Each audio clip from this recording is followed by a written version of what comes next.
संविधान चाहे कितना ही अच्छा हो, यदि उसे लागू करने वाले लोग अच्छे नहीं हों तो संविधान ज़रूर बुरा साबित होगा, और यदि लागू करने वाले लोग अच्छे होंगे तो संविधान भी हितकारी साबित होगा। 26 जनवरी 1950 को संविधान लागू करके यह देश स्वतंत्र होगा, लेकिन इसकी स्वतंत्रता का आगे क्या होगा?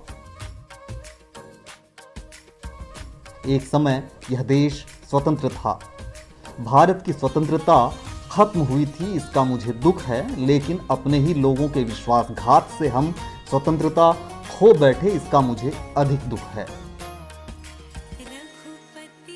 क्या इतिहास फिर से अपने को दोहराएगा? इस विचार से मुझे देश के भविष्य की चिंता हो रही है। हमें अपने रक्त की अंतिम बूंद बहाकर भी आज़ादी की रक्षा करनी चाहिए।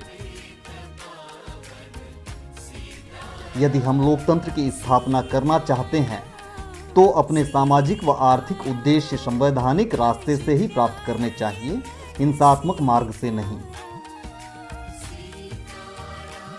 क्योंकि संविधान से बाहर का मार्ग केवल अराजकता की ओर ही ले जाएगा।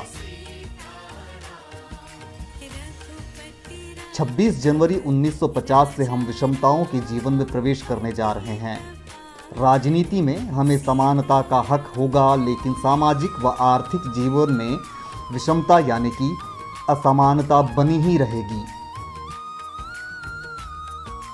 राजनीति में हम एक व्यक्ति, एक वोट और एक मूल्य को मान्यता देंगे, लेकिन हमारे सामाजिक और आर्थिक ढांचे के कारण हम सामाजिक और आर्थिक जीवन में एक वोट, एक मूल्य के सिद्धांत को नकारेंगे।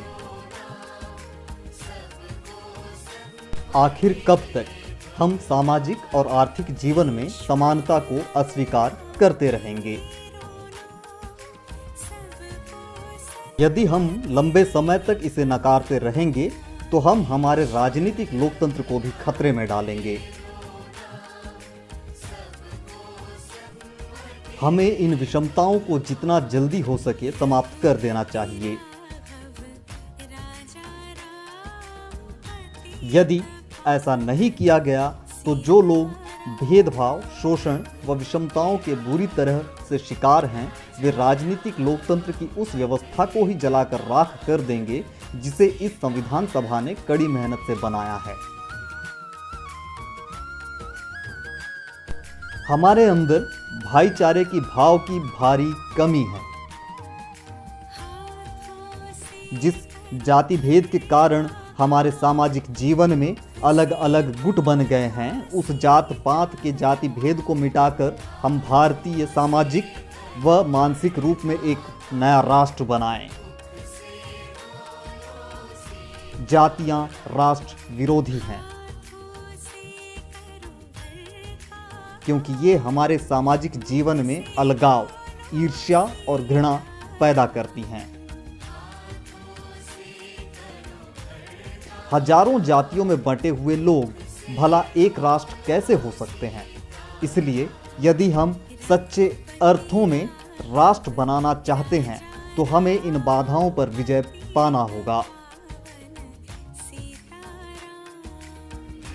भारत के लोकतंत्र को एक अन्य बात से खतरा है, वह है नायक पूजा। इस देश की राजनीति में जितनी भक्ति और नायक पूजा है, उतनी अन्य किसी देश में नहीं है। राजनीति में नायक पूजा पतन की ओर धकेलती है और अंत में तानाशाही की ओर ले जाएगी, यह तय है।